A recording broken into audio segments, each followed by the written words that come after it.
qu'elle atteigne ce but dans nos cœurs ce matin. Honneur, puissance et magnificence à toi, le grand Dieu. Est-ce que nous pouvons garder un moment de silence?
Saint-Esprit, règne en ce lieu.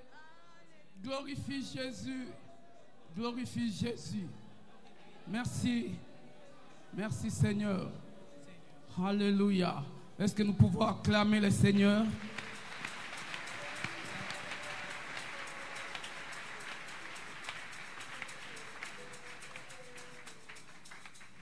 Merci à nos amis de l'Union musicale pour l'accompagnement.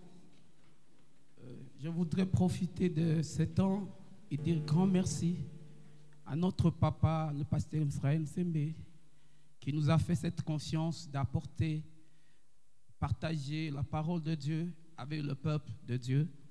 Et en même temps, nous voulons aussi remercier tous les aînés dans la foi, tous les serviteurs de Dieu, pour leur encadrement jour après jour, dont nous continuons à bénéficier. Nous en sommes profondément reconnaissants. Ce matin, nous prenons nos Bibles dans le livre de Romains, au chapitre 7. Nous lirons Romains, chapitre 7, versets 14 à 25. Et nous prendrons aussi Romains 8, le verset 1 à 16.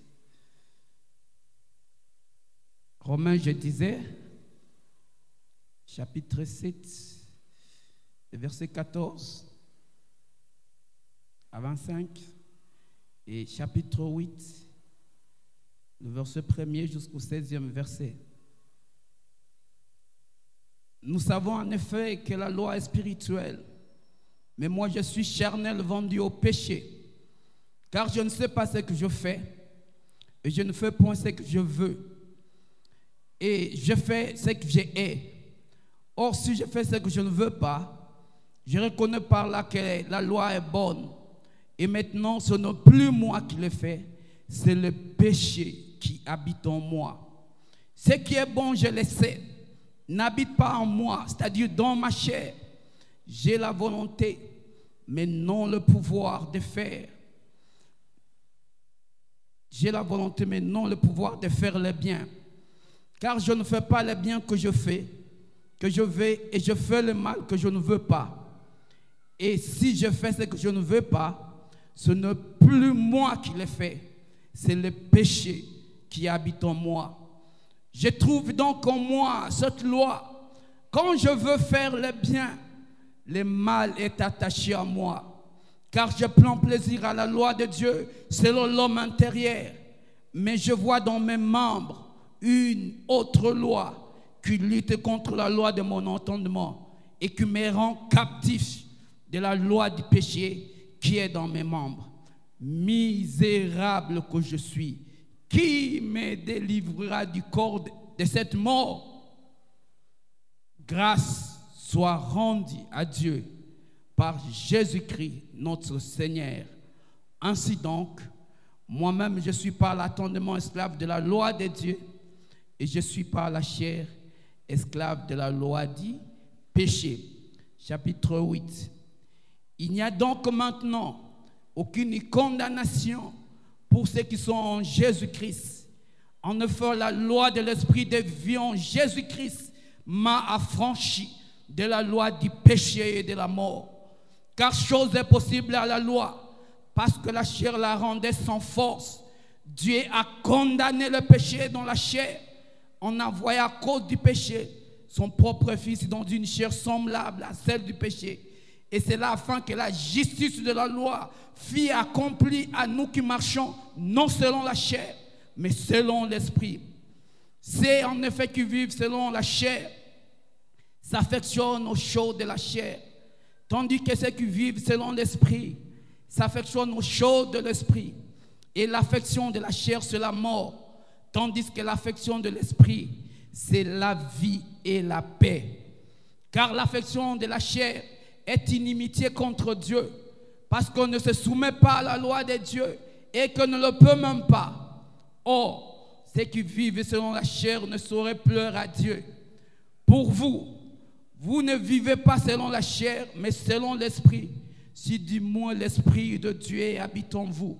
Si quelqu'un n'a pas l'esprit de Christ, il ne lui appartient pas.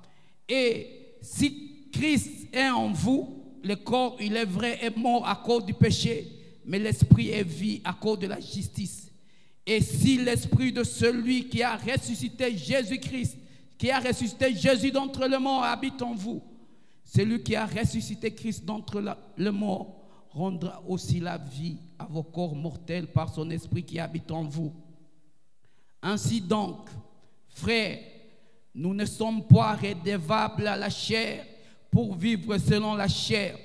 Si vous vivez selon la chair, vous mourrez. Mais si par l'esprit, vous faites mourir les actions du corps, vous vivrez. Car tous ceux qui sont conduits par l'Esprit de Dieu sont fils de Dieu. Et vous n'avez pas reçu un esprit de servitude pour être encore dans la crainte, mais vous avez reçu un esprit d'adoption par lequel nous crions « Abba, Père ». L'Esprit lui-même rend témoignage à notre esprit que nous sommes enfants de Dieu. Amen. Que le Seigneur bénisse sa parole.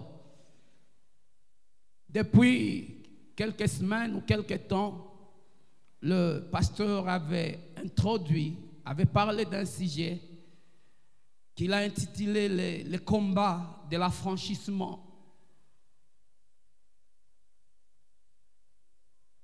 Et il a démontré la lutte que nous trouvons dans la vie du chrétien, de la personne née de nouveau, partant du cas de l'apôtre Paul, qui, à partir du verset 14 du texte que nous avons lu de Romains 7, est en train d'exprimer un fait évident, un fait réel qui était en train de se passer dans sa vie. Il dit, j'ai la volonté de faire le bien. Et lorsque je veux faire du bien, je me retrouve en train de faire le mal que je ne veux pas. Et je me retrouve en train de faire le mal que je ne veux pas. Et je ne fais pas le bien que je veux. Et l'apôtre s'est dit, si je fais ce que je ne veux pas, c'est que ce n'est plus moi. Mais je sens, il y a une loi, il y a un principe qui est en moi, un principe plus fort que moi. Ce principe qui fait que lorsque je veux faire le bien, je me retrouve en train de faire du mal. Et le désespoir de l'apôtre était grand, à tel point que au verset 24, Paul lance un cri, il dit, qui me délivrera de ce corps de la mort? L'apôtre Paul qualifie son corps un corps de la mort. Tellement ce corps le poussait à faire des choses qui n'étaient pas conformes à sa volonté, qui n'étaient pas conformes à la pensée de son cœur, qui n'étaient pas conformes. Et l'apôtre se posait des questions. Il dit, qui me délivrera du corps de la mort? Et ce matin, je vais continuer dans la même pensée, mais dans le sujet que j'ai intitulé la loi de l'esprit de vie, affranchie du péché, du monde et du diable. La loi de l'esprit de vie, affranchie du péché issu de la chair, du monde et du diable. En fait, lorsque nous lisons les Saintes Écritures, vous allez ensemble avec moi vous rendre compte que les chrétiens, la personne d'un nouveau, qui, dès le jour qu'il a donné sa vie en Jésus-Christ, a maintenant une double nature. Il y a la nature adamique, la nature charnelle, la nature pécheresse, que nous avons tous hérité d'Adam, car Adam et Ève ont eu la procréation qui a conduit jusqu'à notre existence aujourd'hui, après leur chute dans le péché. Si nous avions procréé et qu'ils auraient péché après, ça serait autre chose. Malheureusement pour nous, Adam et Ève sont d'abord tombés dans le péché, dans la disgrâce. Et après, ils ont procréé tous les enfants. Et vous et moi, nous sommes les descendants d'Adam d'une manière biologique. Et de ce fait, nous avons hérité cette nature adamique, cette nature pécheresse, cette chair qui nous pousse plus à faire le mal qu'à faire du bien. À tel point, vous allez vous rendre compte qu'il est beaucoup plus facile à faire le mal qu'à faire du bien. Ce corps a une tendance vers le péché. Ce corps a une tendance naturelle vers le mal, vers les choses qui ne sont pas conformes à la volonté de Dieu. C'est facile de se mettre en colère, mais c'est difficile de pardonner. Pour se mettre en colère, tu n'as pas d'effort à faire. Il suffit que quelqu'un fasse quelque chose qui ne te plaît pas, instantanément tu te sens enflammé. Mais pour que tu arrives à pardonner une personne, il faut des efforts. Il faut des efforts.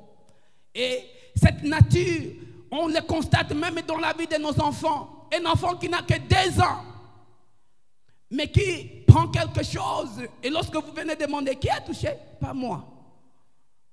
Pas moi. Un enfant de 2 ans déjà. C'est-à-dire, cette nature, nous la portons dès le jour de notre naissance. Nous la voyons, nous, d'une manière permanente. Et l'homme est beaucoup plus poussé vers le péché que vers le mal. Pour faire du bien à quelqu'un, ça demande des efforts. Et nous voyons dans les Écritures, la Bible nous présente 3 ennemis majeurs du chrétien. Les 3 ennemis majeurs du chrétien. Le premier ennemi du chrétien, nous venons déjà d'en parler, qui est la nature adamique que nous avons héritée. Mais il s'est fait que dès le jour où quelqu'un donne son cœur à Jésus-Christ, il y a une nouvelle nature qui est inoculée en lui. La nature divine et la nature de Dieu. Cette nature où fait la récréation de l'homme nouveau, dont la Bible dit, si quelqu'un est en Christ, il est une nouvelle créature. L'homme intérieur est récréé lorsque nous donnons notre vie et nous donnons notre cœur à Jésus-Christ. Et lorsque on est récréé, qu'on est né de nouveau, il y a cette lutte-là entre la chair et la nouvelle nature qui est en vous. C'est cette lutte que l'apôtre Paul a exprimée. Donc le premier ennemi, c'est la chair ou la nature déchue. C'est que la Bible appelle souvent le péché. Lorsqu'il est question de péché au singulier, le péché, il est question de la nature adamique, la nature déchue, cette nature qui nous pousse vers le mal. Mais en lisant aussi d'autres écritures, lorsque nous sommes dans 1 Jean, chapitre 2, le verset 15 à 17, la Bible nous parle du monde. Que si quelqu'un est ami du monde, il est automatiquement ennemi de Dieu.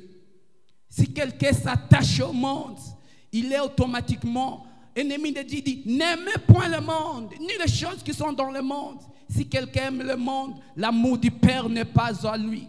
C'est quoi le monde dont il est question en ce lieu? Dans ce passage, il n'est pas question de monde comme le cosmos, comme planète Terre avec les pierres qu'on sort.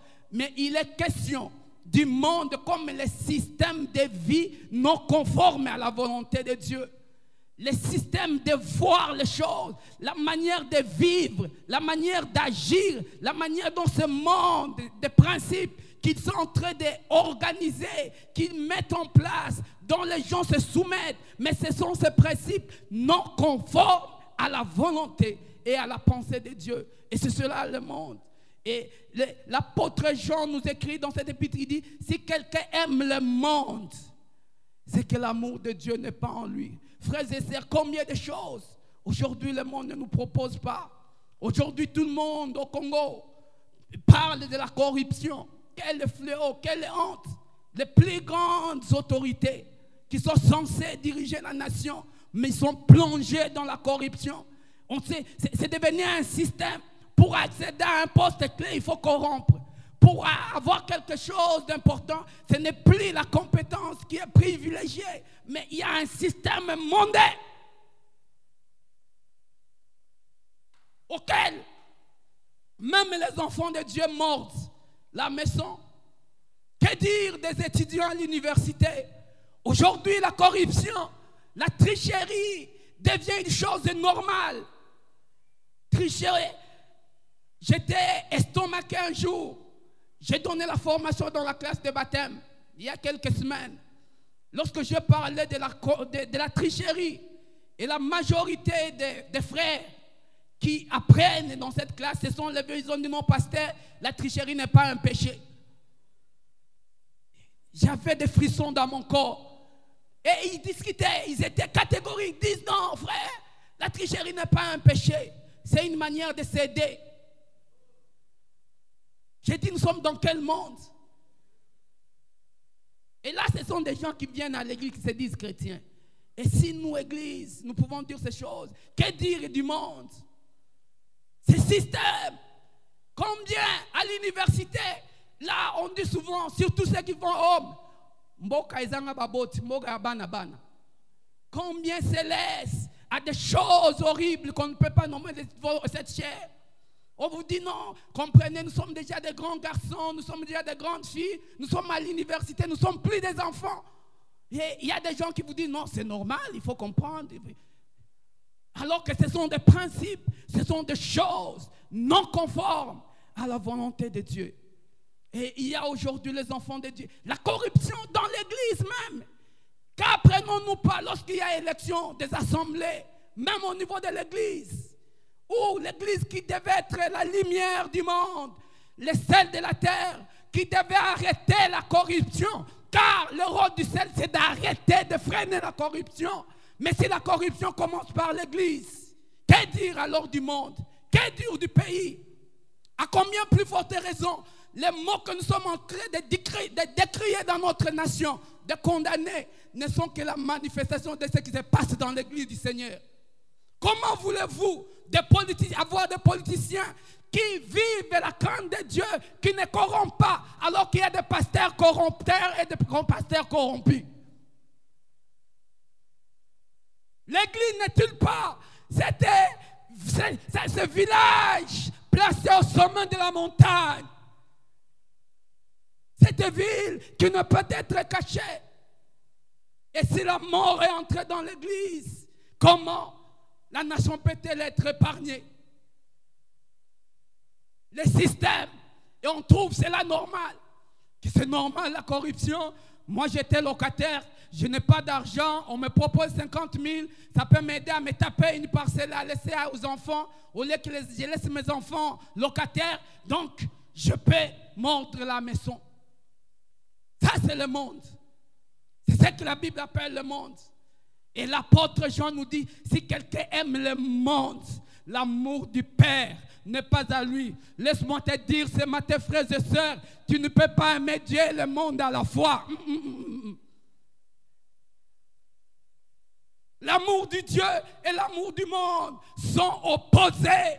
Vous n'avez qu'à faire un choix où vous aimez le monde, où vous aimez l'Éternel. Alléluia. Combien de fois, qu'est-ce qu'on ne voit pas dans le monde? La convoitise de la chair, la convoitise des yeux. Aujourd'hui, nos sœurs viennent presque nues à l'église, puisqu'il y a la mode. Il faut s'accrocher à la mode. Lorsque quelqu'un qui était ici, qui n'était nulle part, et qui priait Dieu, Dieu le bénit. Il fait 3 voyages en Europe. Elle revient même à l'église et elle vient avec des robettes. Moi, je suis civilisé puisqu'elle vient de l'Europe. Et la civilisation, c'est s'habiller à demi-nu. Qu'en dit la Bible? Que la femme s'habille d'une manière décente, avec pudeur et modestie.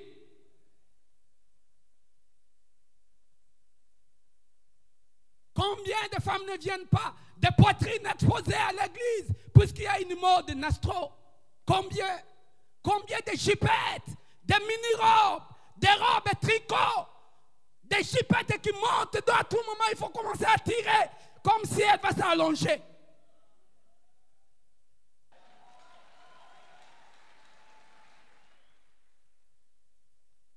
Alors qu'en quittant ta maison, tu savais bien que c'était chipette que tu as mise lorsque tu t'es assis, elle monte. Et tu l'as quand même mis, non pas pour aller dans un bar, ni dans une buvette, mais pour venir dans la maison du Seigneur. Dans la maison de Dieu. Frères et sœurs, ici nous ne faisons pas la compétition des habits, mais nous venons pour adorer le roi de gloire.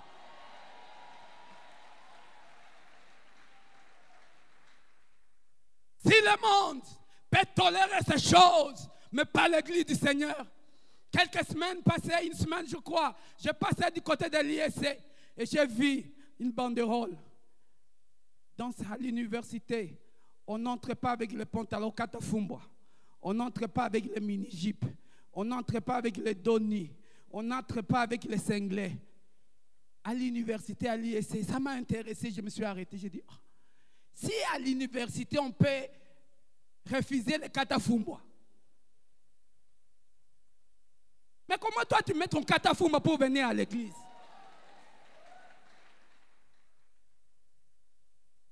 Et il y a même des hommes, des frères qui veulent exposer leurs femmes.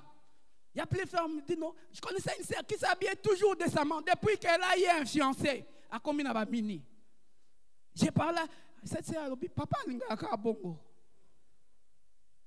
Et beaucoup de femmes mariées sont mal habillées par le choix de leur mari. Je me rappelle alors qu'on était dans une fête, quelque part. Un couple de l'église se mariait, nous sommes allés dans cette fête. Et la fille la plus mal habillée de la fête, c'était une maman de l'arche. Une femme mariée. Et ce qui a plus scandalisé, lorsqu'on a dit que les archois viennent avec leurs cadeaux. Elle était la première.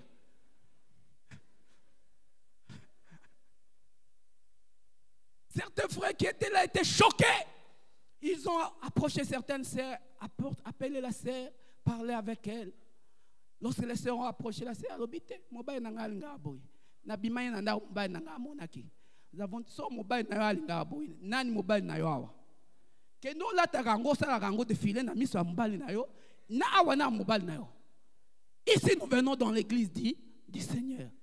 C'est cela le monde, l'ennemi. Il y a encore tant d'autres choses qu'on peut dire. Et le troisième ennemi du chrétien, c'est le diable et ses agents.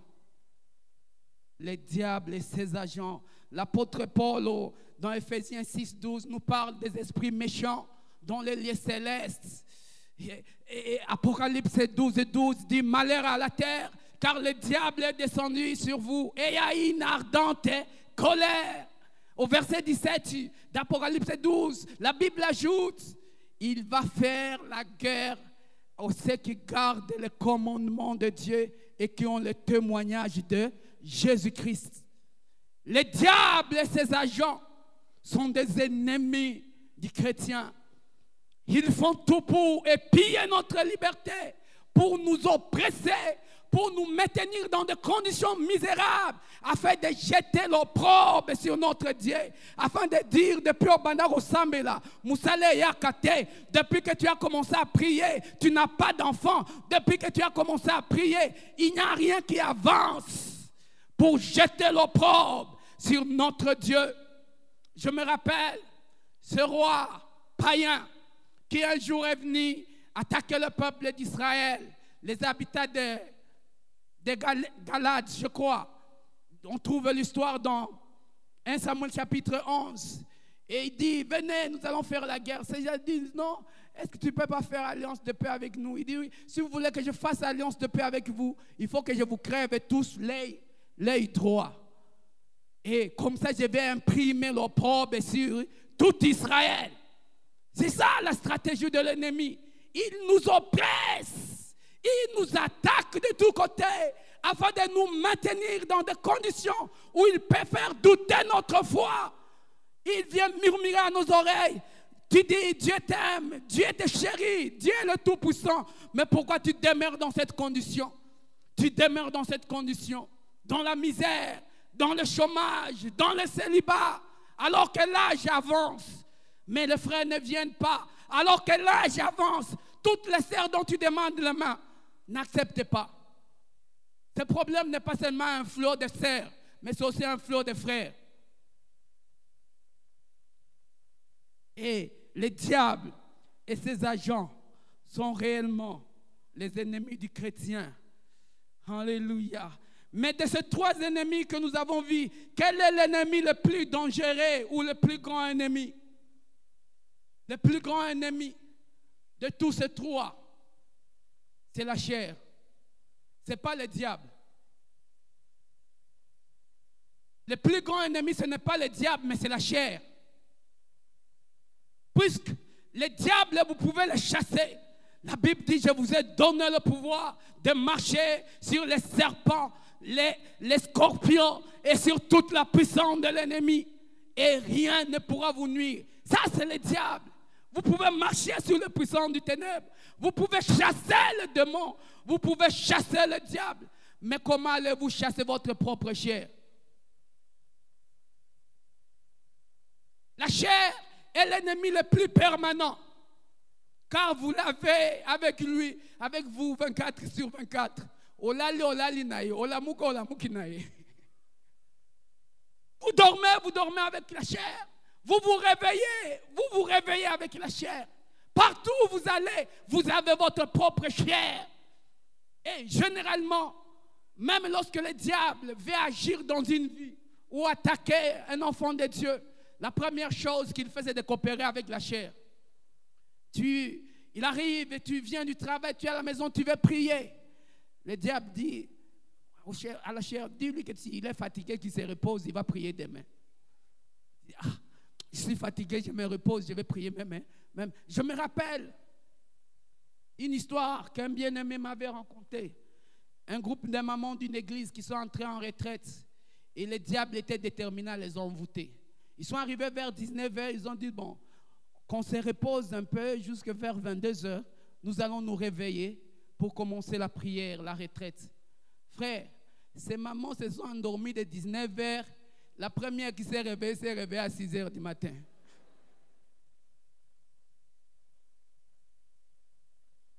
À 6h du matin, elle a commencé à réveiller. Il est déjà 6h. J'ai dit, même à la maison, on ne dort pas comme ça. De 19h à 6h. Même dans votre propre maison. C'est-à-dire, ils n'ont pas compris, ils n'ont pas discerné. L'ennemi est venu, les a envoûtés à pomper bango somnifère. Ils se sont plongés dans le sommeil. Personnellement, j'ai expérimenté avec certains frères, alors que nous étions au campus. Nous sommes allés dans une retraite à Kimwenza. On priait Dieu. Le premier jour, tout s'est bien passé. Le deuxième jour, le Seigneur nous dit, à 19h, vous allez prier pour que je vous remplisse du Saint-Esprit. Et vers 19h, on voulait prier, tout le monde a manifesté la fatigue. On s'est dit, bon, comme on se sent fatigué, on ne sait pas forcer les choses, on se repose un peu, même à 22h, on va commencer. Nous avons dormi de 19h à 4h du matin. La sœur qui s'est réveillée, c'est à 4h qu'on s'est réveillé. Qu'est-ce qu'il y a? Prions. Lorsque nous avons commencé la prière, nous étions tous plus lourds que des pierres et des rochers. Vous sentez que vous êtes en train de forcer, mais vous n'allez pas. Alors que nous étions des amis qui étaient spirituels, des gens où la flamme de l'esprit s'allumait chaque fois qu'on se retrouvait ensemble. On a forcé jusqu'à 6h du matin. On a dit non, nous faisons des aventures. Arrêtons d'abord. Quel est le vrai problème? Pourquoi devons-nous prier ainsi? Et la seule chose que nous pouvons faire maintenant, nous allons demander à Dieu quel est le problème. Prions pour que Dieu nous révèle. Et lorsqu'on a commencé à prier, le Seigneur nous révèle que nous avons été envoûtés la nuit. Et Dieu nous dira ceci: je savais que vous serez visités cette deuxième nuit.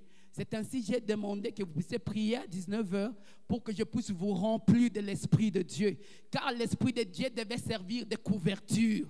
Et toute arme de l'ennemi, toute puissance d'envoûtement n'allait pas vous atteindre. Mais comme vous avez choisi le sommet. Et curieusement, une sœur qui était avec nous dit: oui, lorsqu'on dormait, j'ai vu en songe, j'ai vu quelques personnes ici avec des Ebola qui dansaient au milieu de nous, tout ça. Nous l'avons dit: si tu étais une petite fille, on devait te fouetter. Comment nous sommes avec toi en retraite, Dieu te révèle quelque chose et tu ne nous dis pas. Donc, nous comprenons que la chair est l'ennemi le plus dangereux et le plus permanent. Mais quelle est maintenant la solution? Lorsque nous lisons, exemple, Galates, chapitre 5, 19 à 21, la Bible nous cite les œuvres de la chair. Les œuvres de la chair sont les inimitiés, la jalousie, ceci. Je n'en reviendrai pas, vous allez lire dans vos mails. Mais quelle est maintenant la solution pour la victoire face au combat contre la chair, au combat contre le monde et au combat contre le diable? La Bible nous donne deux choses parmi tant d'autres. Je vais citer deux. Il y a la première chose que j'ai appelé ça comme un principe.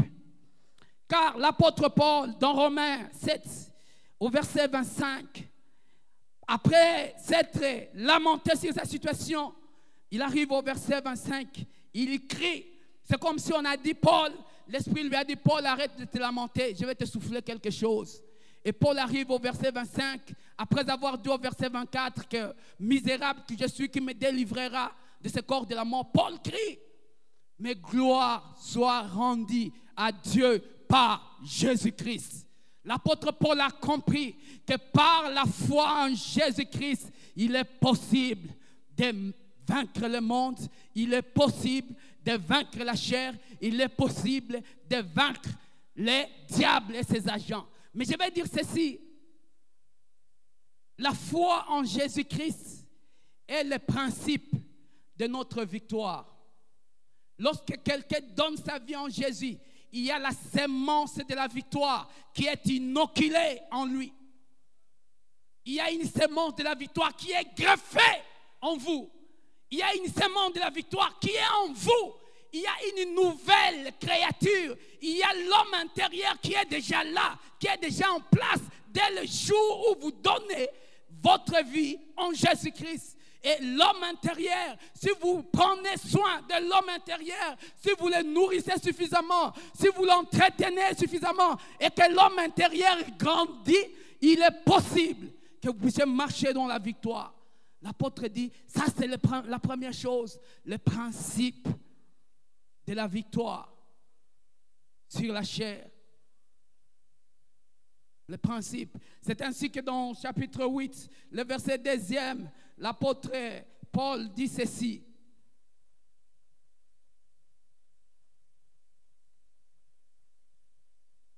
En effet, la loi de l'esprit de vie en Jésus-Christ m'a affranchi de la loi du péché et de la mort. La loi de l'esprit de vie en Jésus-Christ m'a affranchi de la loi du péché et de la mort. Lorsque vous donnez votre cœur à Jésus, il y a déjà la sémence de la victoire qui est inoculée en vous, qui est greffée en vous, qui est plantée en vous. Frères et sœurs, vous ne pouvez pas marcher dans la victoire en face de la corruption si vous n'êtes pas encore enfant de Dieu. Si vous n'avez pas encore donné votre vie à Jésus, si vous n'avez pas encore reçu Jésus-Christ comme Seigneur et Sauveur, car vous n'aurez aucune force contre le péché, vous n'aurez aucune force contre la chair, vous n'aurez aucune force contre le diable. Mais lorsque Jésus vit en vous, lorsque vous avez donné la vie à Jésus, Jean pouvait dire, celui qui est en moi est plus grand que celui qui est dans le monde. Alléluia. Voici, je vous ai donné le pouvoir de marcher sur les serpents, les scorpions et sur toute la puissance de l'ennemi. Jean pouvait dire, dans Jean chapitre 16, verset 33, vous aurez des tribulations dans le monde, mais prenez courage, j'ai vaincu le monde. En Jésus-Christ, la foi en Jésus-Christ vous prédispose à vaincre le monde. La sémence de la victoire. Alléluia.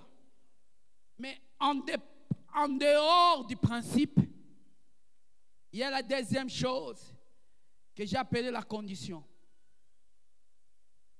Le principe, c'est que chaque chrétien a la victoire, a la possibilité d'avoir la victoire sur le monde, sur le diable et sur la chair.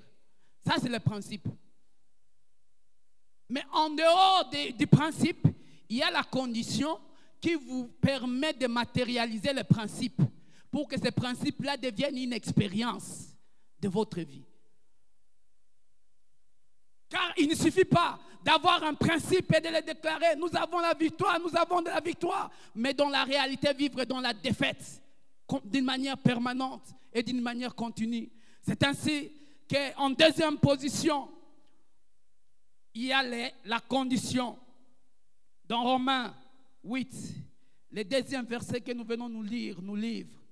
En effet, la loi de l'esprit de vie en Jésus-Christ m'a affranchi de la loi du péché et de la chair.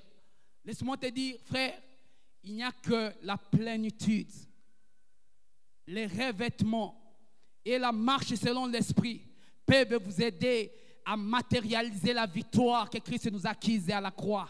De faire que cette victoire la vôtre et que cette victoire devienne l'expérience permanente et quotidienne de votre vie.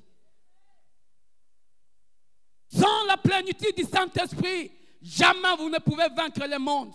Jamais. Sans la plénitude du Saint-Esprit, jamais vous ne pouvez vaincre les diables et ses agents. Même ceux qui sont venus faire leur stage ce matin en Cellier. Vous ne pouvez les vaincre. Vous ne pouvez les vaincre. Les sorciers ne nous fuiront pas simplement puisque nous sommes l'église. Non, nous sommes l'église, ils ne viendront pas. Non, ils viendront faire leur stage. Mais s'ils nous trouvent enflammés par le feu du Saint-Esprit, c'est alors qu'ils prendront poudre d'escampette. C'est là où la Bible dit, ils viendront par un seul chemin, ils fuiront par sept chemins. Ils viendront en équipe, en association, mais ils fuiront motona marque nae. Alléluia. Vous savez, Dieu est bon, mais la bonté de Dieu n'est pas la bonacité. Le fait que vous venez faire vos incantations à l'église et que jusque-là Dieu vous laisse afin vous donne la possibilité d'écouter la parole et de vous amener à la conversion. Ce n'est pas que Dieu est faible, non, mais son amour vous pousse à la repentance. Dieu vous laisse écouter la parole de Dieu alors que vous êtes dans cette église il y a 10 ans, il y a 20 ans et vous ne voulez pas laisser la sorcellerie. Laisse-moi te dire à partir d'aujourd'hui qu'il y a un temps nouveau qui vient en ce lieu.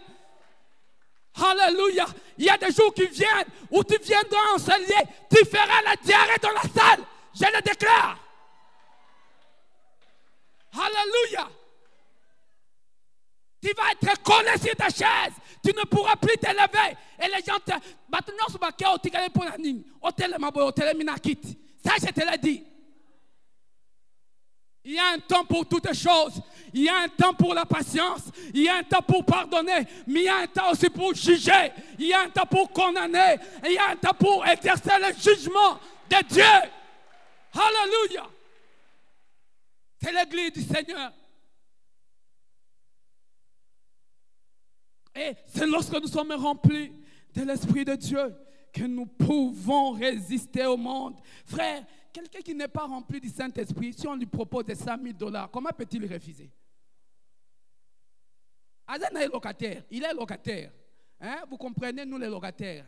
Chaque fin du mois, surtout ceux qui habitent avec la bailleresse ou le bailleur la même parcelle, si les 30 est comme tu n'as pas donné, on peut faire sous mot tété.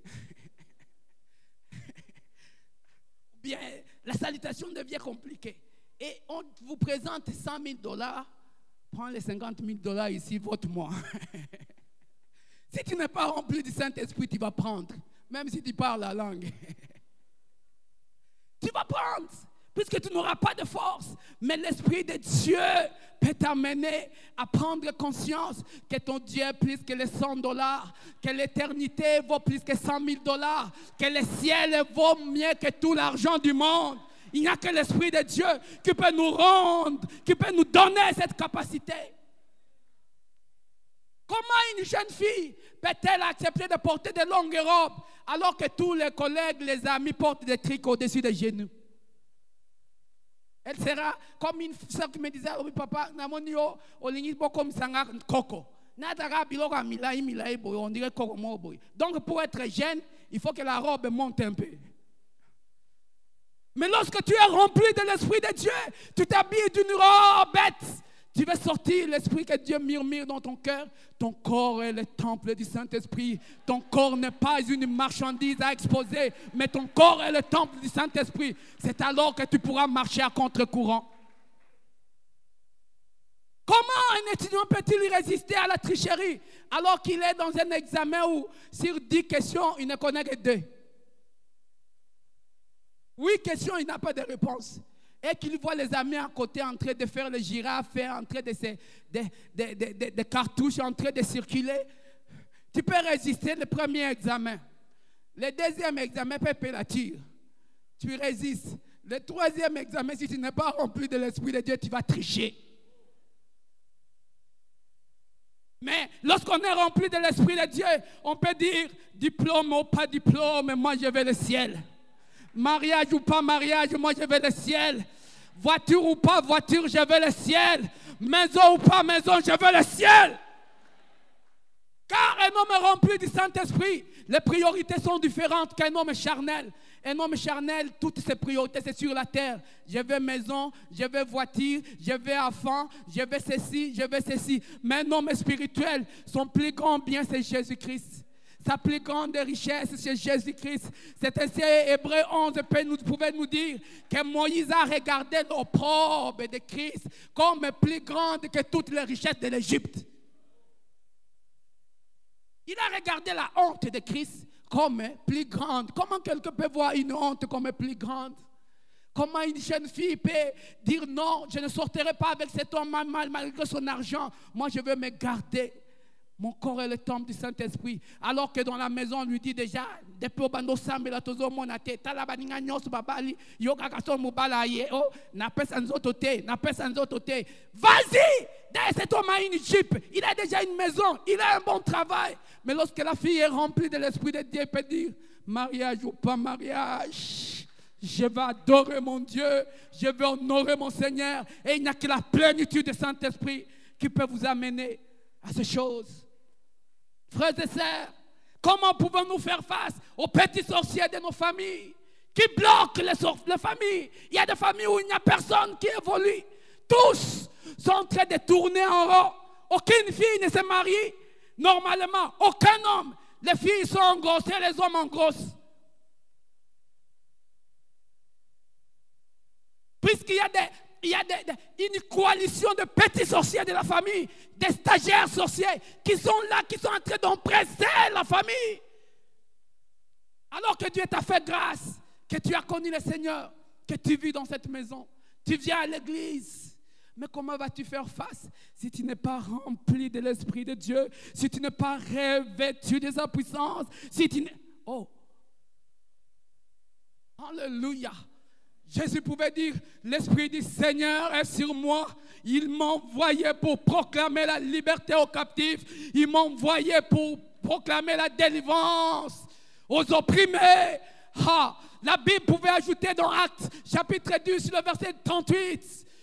Vous savez comment Dieu a oint de force et de puissance Jésus de Nazareth, qui allait de lieu en lieu faisant du bien et délivrant tous ceux qui étaient sous l'emprise du diable, car Dieu était avec lui. Oint de puissance, oint de force. Frère, la puissance du Saint-Esprit, aucun sorcier ne peut résister. La puissance du Saint-Esprit, aucun démon ne peut résister. La puissance du Saint-Esprit, aucun ourkite ne peut résister. Alléluia. L'Église a besoin, dans ce temps de la fête, de la plénitude de l'Esprit, du revêtement de l'Esprit, de la puissance du Saint-Esprit. L'apôtre Paul, dans Romains 8 que nous venons de lire, au verset 5 et 6, ne pouvait-il pas dire « Affectionnez-vous aux choses de l'esprit ». Au verset 6, il continue « Ayez l'affection de l'esprit ». Il dit des choses. Affectionnez-vous aux choses de l'esprit et ayez l'affection de l'esprit. Aimez l'esprit comme la personne divine et réelle qui vit avec nous, que Christ a envoyé sur la terre, qui est venu remplacer ou continuer l'œuvre de Jésus-Christ. Le Saint-Esprit qui n'est pas une force, qui n'est pas une puissance, mais qui est une personne divine et réelle qui habite en nous, qui peut être sur nous et qui marche avec nous. Aimez l'Esprit de Dieu, désirez l'Esprit de Dieu. Paul dit, oui, je comprends que la chair me fait pression, mais la seule possibilité, c'est d'aimer l'Esprit de Dieu. Pas seulement l'Esprit de Dieu, mais aimer aussi les choses de l'Esprit. Aimer les dons spirituels, qui sont des capacités surnaturelles que Dieu donne pour équiper son Église. Aimez ces choses. Aimez le baptême du Saint-Esprit. Vous pouvez vous trouver même entouré de 50 sorciers. Vous priez à des langues dont ils ne peuvent pas décoder le message. Aimez ces choses. Elles sont importantes pour l'Église. Frères et sœurs, la prière en intelligence ne suffit pas. Si le Seigneur avait trouvé que c'était suffisant que tu pries seulement en français, en anglais, à Kitando, à Kianjo, à Kitetela, il t'aurait laissé continuer à prier dans les langues dont tu connais. Mais ayez conscience que cela n'est pas suffisant. Il nous a ajouté une nouvelle dimension, la prière en esprit. Lorsque nous sommes baptisés du Saint-Esprit, il nous donne la capacité de prier en d'autres langues. Celui qui prie en langue dit à Dieu des mystères. Laisse mon esprit dire à Dieu des mystères. Même si je ne comprends pas ce que je dis, mais je sais que mon esprit s'adresse à l'esprit de Dieu. Mon esprit, Dieu m'écoute. Dieu sait ce que je dis. Je n'ai pas besoin que les voisins attendent. Je n'ai pas besoin que les voisins...